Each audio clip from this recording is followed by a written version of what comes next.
her and her sisters her sisters were grown. I was 15. So I was in high school, and her sisters were grown, the kids. So they came down to the spot where we hung out at, and they gave her a knife and told her to slice me up. So I got a bottle, and I broke it. And it's like a blackout kind of thing, you know? And so I just survived. Yes, absolutely. So then, after that, I went to juvie or whatever. It wasn't bad. It was kind of like a treatment center because they felt like, because I wasn't a bad child, I had good grades, I played sports, so they felt like I didn't need to go to like a hardcore juvenile detention. But sometimes when you go to juvenile detention, they're like jail. That's one yes. Yes. And so I went to a treatment center where I still graduated. We had to go to group therapy. We had to do chores. We had downtime. We weren't in cells. We were in rooms, like it was a house. Okay. And so, and then when I got out, I was like, you know what? I'm done with this shit. You know what I'm saying? But it was my fault the way I reacted, but I had to protect myself, But, even though I was in that treatment center or whatever, I still graduated with honors. I still got my original diploma from the high school that I would have walked down the aisle with my classmates with, and I got scholarships to go to college. So do you maybe that played a part in you choosing your military? So you went to the military, did any of that play a part in that, or you already had that kind of? No, I wasn't even thinking about it. Even though my dad, my granddad, my uncles, everybody was in the military. I came from a military family. But at that time, I just wanted to go to college and play sports and, because my thing, I was in modern dance. And I was in gymnastics, I did cheerleading, I played basketball, I was in a band, I did a lot of shit, right? So I could do different things. But no, what led me to go into the military is that my ex-husband, which is my kid's father, he told me that I would never make it in the military because my mouth was too slick. I said, okay. I said, not only am I going to make it in the military, but I'm going to outrank you. And I did. So, bam, there that is. But I went because he told me that I couldn't. You tell me I can't do something, not only am I going to do it, but I'm going to outrank you. And I did, absolutely. So, one more question. You got to understand this one right here. Well, not one more question, but one more of these types. Okay. So you was raised how you was raised, like you told me. How you end up, because I can say that the question you be asking me, because Jennifer Mom, she white, I'm black. Okay. So how you end up choosing the white boy? How did that happen? You mean my husband or in general? Your husband. Oh, well. How you got there from in a different time period too? Wait. Your first husband's white. Yeah. Okay, so how you got there? Well, when I grew up, I grew up in a very, very, very small town, okay? So when I was in Head Start, they used to call it Chip School back then, and it was this little white boy, his daddy owned a Rexall. Okay. And so, him and I, we were in Head Start, so we were like 4 years old, but that was like my first little white boyfriend or whatever, And so, but we was always not, it wasn't nothing like it is today, like these kids. So anyway, and so I went home and I told my mama that I had a boyfriend. And she said, you got a what? I said, I got a boyfriend. And his name was, I still remember that. His name was Chad, and and he gave me a lollipop or whatever it was. The whitest boy name Yeah, exactly. And so, and she was like, girl, you ain't got no boyfriend, the speech. So anyway, so as I'm growing up, like I said again, I came from a very, very, very small town. So as I'm growing up, I'm seeing all these different families having kids by the man across the street, the man down the street, and then there ended up siblings. So one man had multiple families. Right. And so I didn't want to grow up and be like, oh, well, that's your cousin or that's your brother. Because if they were black, we would probably, we knew each other or like, so I was like, yeah, I'm not going to do that. I'm just going to go the other way.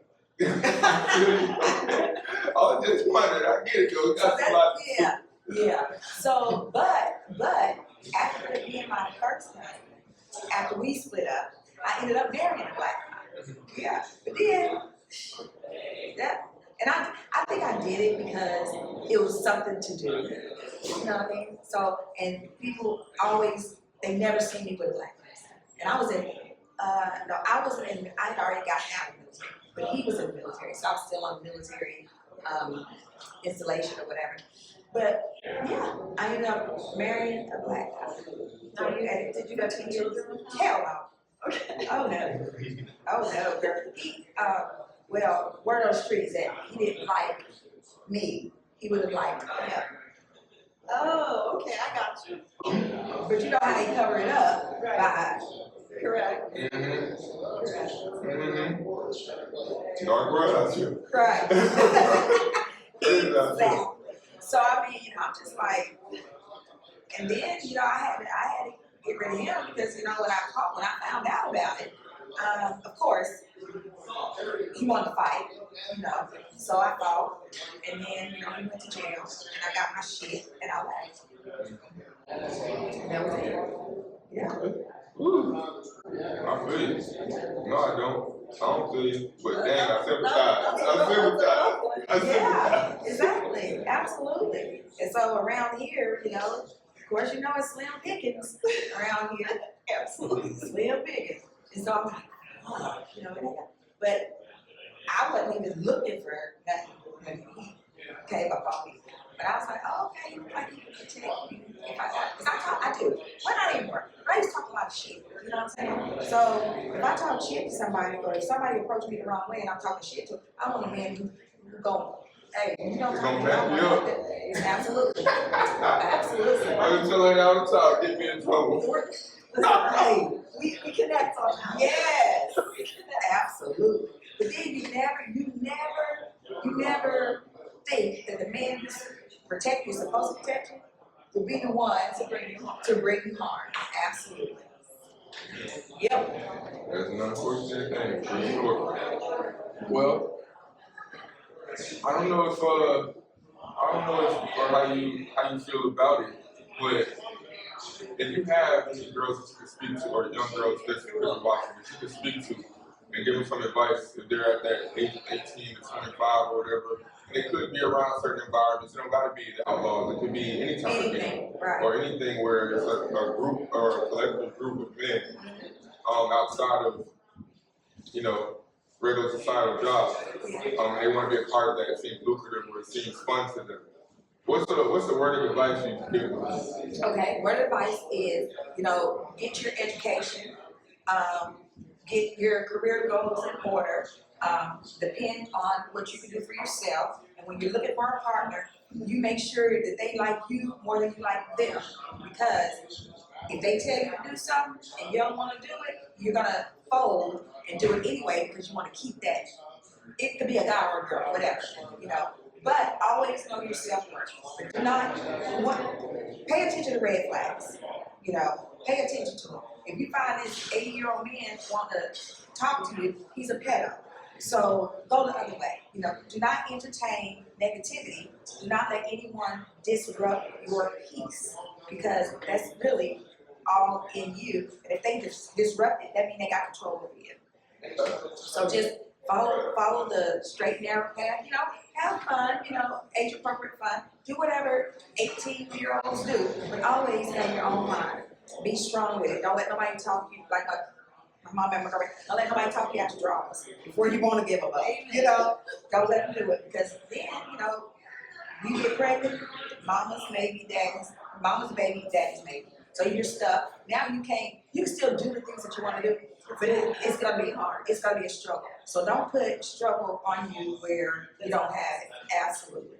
Yeah. And just know who you are, and be strong-minded. Be a leader, not a follower. Yeah. I feel like we need a part two. Girl, yeah, because there's a whole lot more to talk about. Yes, And it I is. feel like you probably have a lot of experiences, like you mentioned a couple, but I know there are probably a ton more that we haven't even heard. Right. So obviously we can't keep this one going forever. Okay. I feel like, do you have any more questions? Oh no, we can save it for part 2. If that's what we're gonna do. You down for part 2? Yeah, I'm down for a part 10. It's Okay. so much stuff. I heard it. Part 10, coming to Asia. All right. Well, we do appreciate you meeting with us, and Not a it problem. was great meeting you, spending some time with you, learning some new things. We look forward to the next time, for Okay. sure. And I appreciate you guys That having was me. Jackie Holtzclaw. Hey. Yes, thanks guys for tuning in.